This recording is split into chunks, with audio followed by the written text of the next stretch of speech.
जय हिंद। आप सभी का सैनिक समाचार चैनल में स्वागत है। आज का वीडियो सभी पूर्व सैनिकों के लिए बहुत इंपॉर्टेंट होने वाला है, जहां हम जानेंगे कि किसी पूर्व सैनिक के डिपेंडेंट या किसी फैमिली मेंबर का नाम या जन्म तारीख, उनके सर्विस रिकॉर्ड जैसे कि सीट रोल, डिस्चार्ज बुक एवं पीपीओ में गलत होने पर करेक्शन कैसे करवाना है। मोस्टली एक्स सर्विसमैन्स के डिपेंडेंट का नाम डिस्चार्ज बुक व पीपीओ में कुछ और होता है, जबकि सिविल के डॉक्यूमेंट्स में कुछ और होता है। यदि सिविल के डॉक्यूमेंट में नाम सही है और सिविल के डॉक्यूमेंट के अकॉर्डिंग ही सेना के रिकॉर्ड में नाम चेंज करवाना है, तो उसके लिए आपको आपके कंसर्न रिकॉर्ड ऑफिस से चेंज ऑफ नेम और डेट ऑफ बर्थ का पार्ट 2 ऑर्डर पब्लिश करवाना पड़ेगा।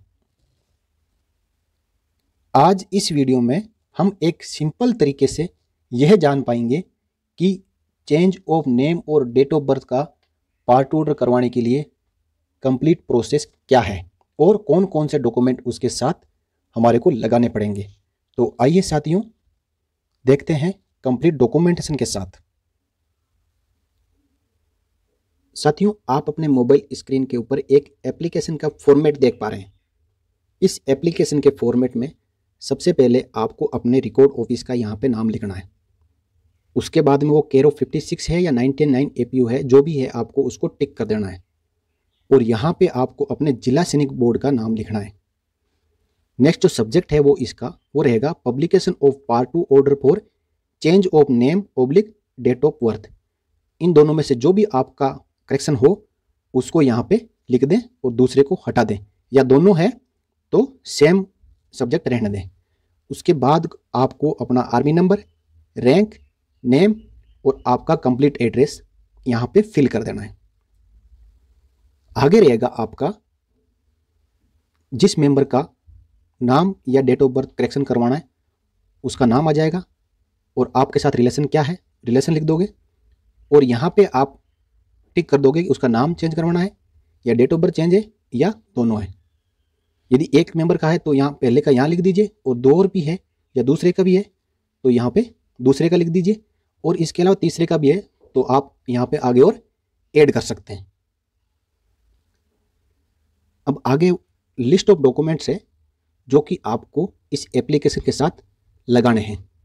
सबसे पहले रहेगा कि आपको 2 नेशनल न्यूज़पेपर के अंदर एडवर्टाइजमेंट पब्लिश करवाना है चेंज ऑफ नेम या डेट ऑफ बर्थ की। उसके बाद आपको हर एक मेंबर का, जितने मेंबर का डाटा में करेक्शन हो उनके लिए एफिडेविट बनवाना है। उसके बाद आपको अपनी डिस्चार्ज बुक साथ में इनक्लोज करनी है। नेक्स्ट आपका एक्स सर्विसमैन आइडेंटिटी कार्ड। उसके बाद आपको एक सरपंच या म्युनिसिपल ऑफिस या जो भी आपका वार्ड मेंबर यानी आपके पंचायत लेवल के ऊपर जो ऑफिस रहता है वहाँ से एक सर्टिफिकेट जारी करवाना है, जिसमें आपका डिपेंडेंट का नाम या डेट ऑफ बर्थ चेंज के बारे में पर्टिकुलर लिखा रहेगा और सही डेट ऑफ बर्थ और नाम क्या है वो उसमें मेंशन किया रहेगा। फिर आपको अपने पीपीओ की कॉपी लगानी साथ में, और यदि जिस मेंबर का आप नाम या डेट ऑफ बर्थ चेंज करवा रहे हो 10th या 12th पास है तो दोनों मार्कशीट की कॉपी बोर्ड सर्टिफिकेट के साथ यहाँ पे लगानी है, और कौन से साल में पास किया है वो यहाँ पे ईयर ऑफ पासिंग डाल देना है। इसके साथ ही आधार कार्ड जिसमें सही नाम हो वो यहाँ पे इनक्लोज करना है, और साथ में ही जॉइंट फोटोग्राफ लगाना है जिसका नाम या डेट ऑफ बर्थ में करेक्शन करवाना उसके साथ। एक्स सर्विसमैन का जॉइंट फोटो होगा उस डिपेंडेंट के साथ में। यहाँ पे नोट में पढ़िए साथियों, the above documents are required separately for each dependent. यानी एक ही डिपेंडेंट का नाम या डेट ऑफ बर्थ करेक्शन है तो आपको ये डॉक्यूमेंट लगाना है, और एक से ज़्यादा का है तो उनसे रिलेटेड डॉक्यूमेंट का सेपरेट डॉक्यूमेंटेशन आपने करवाना होगा।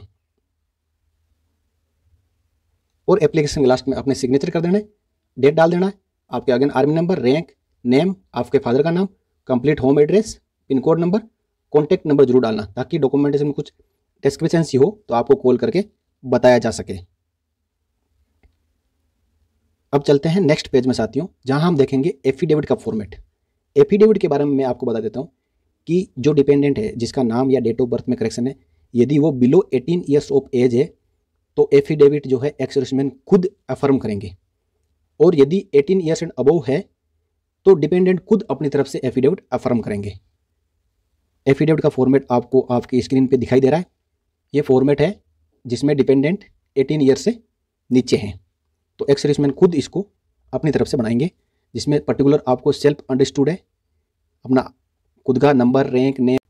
साथियों, जो पैरा ए है वो डेट ऑफ बर्थ में करेक्शन के लिए है। यहाँ पे डिपेंडेंट का नाम डालना है और उसके बाद में डेट ऑफ बर्थ डालना है जो करेक्ट है वो, और अगेन यहाँ पे नाम डालना है डिपेंडेंट का, और यहाँ पे जो इनकरेक्ट डेट ऑफ बर्थ है वो डालना है। ऐसे ही जो पैरा बी है वो नाम चेंज के लिए है, यहाँ पे नाम डालना है और यहाँ पे करेक्ट नाम डालना है। उसके बाद में जो इनकरेक्ट नेम सीट रोल या अदर डॉक्यूमेंट में है वो यहाँ पे डालना है। और जो पैरा 3 है उसमें सोलिसिट करेंगे कि नाम और डेट ऑफ बर्थ में जो करेक्शन है वो करेक्शन किया जाए।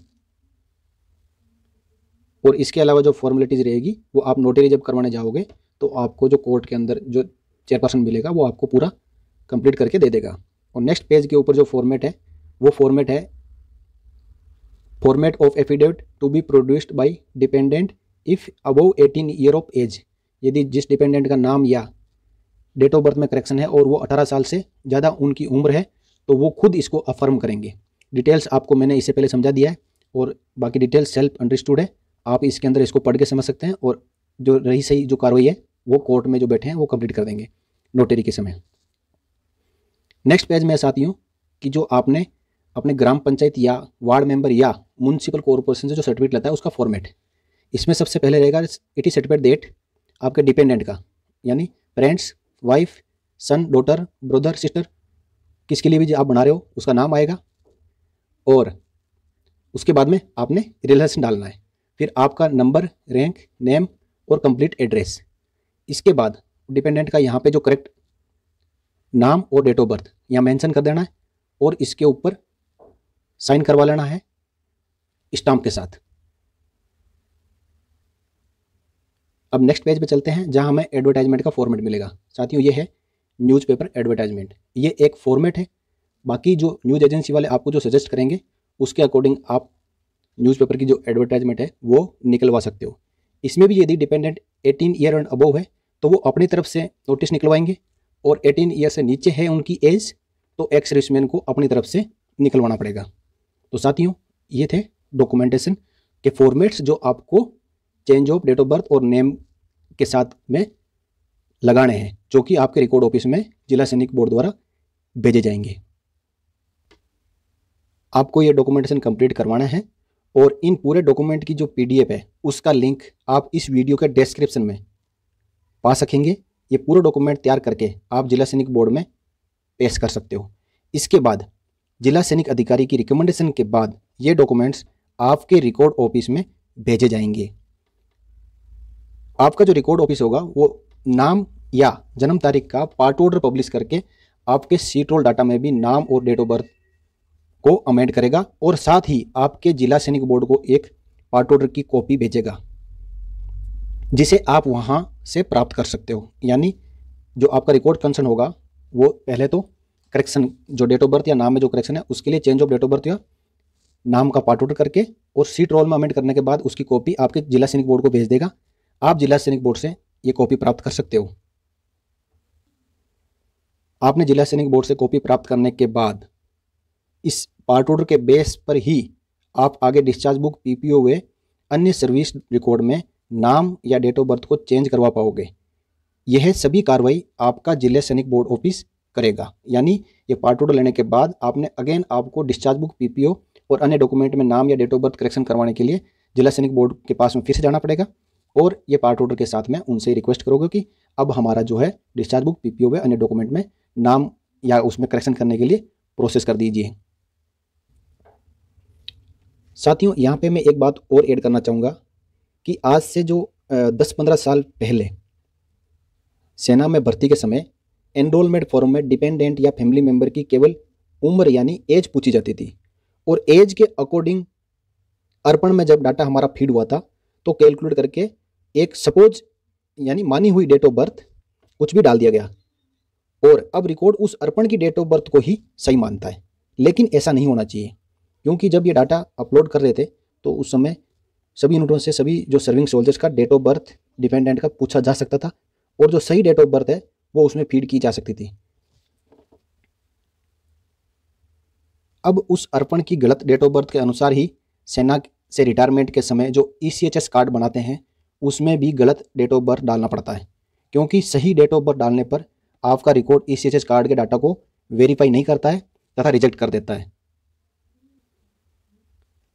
साथ में ही रीजन बताता है कि date of birth of your dependent is not as per seat roll, जबकि सीट रोल में ओनली एज ही लिखी रहती है।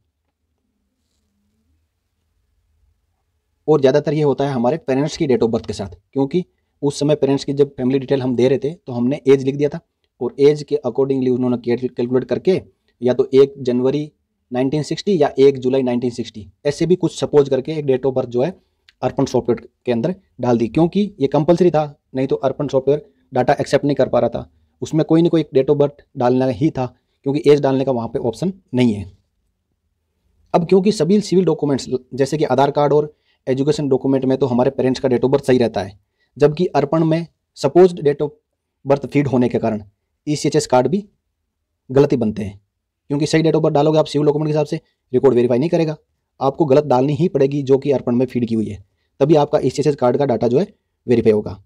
और जब कभी भी हम ECHS इम्पैनल हॉस्पिटल में ट्रीटमेंट करवाने के लिए जाते हैं या जरूरत पड़ती है तो आपका सिविल हॉस्पिटल ट्रीटमेंट कर देगा, और जो 3-4 लाख 5 लाख रुपए का जो बिल बन जाएगा, बिल बनने के बाद जब डिस्चार्ज के समय हॉस्पिटल आपसे आधार कार्ड व ECHS कार्ड की डेट ऑफ बर्थ को टैली करता है, यानी आपसे पूछेगा कि आप अपना ECHS कार्ड और आधार कार्ड दीजिए, उसको जब टैली करेगा तो उस समय डेट ऑफ बर्थ में मिसमैच होने के कारण वो हॉस्पिटल फ्री ट्रीटमेंट के लिए मना कर देता है तथा बोलता है कि आपको पेमेंट करना पड़ेगा, क्योंकि आपके पेरेंट्स का date of birth Aadhaar card के साथ मैच नहीं कर पा रहा है।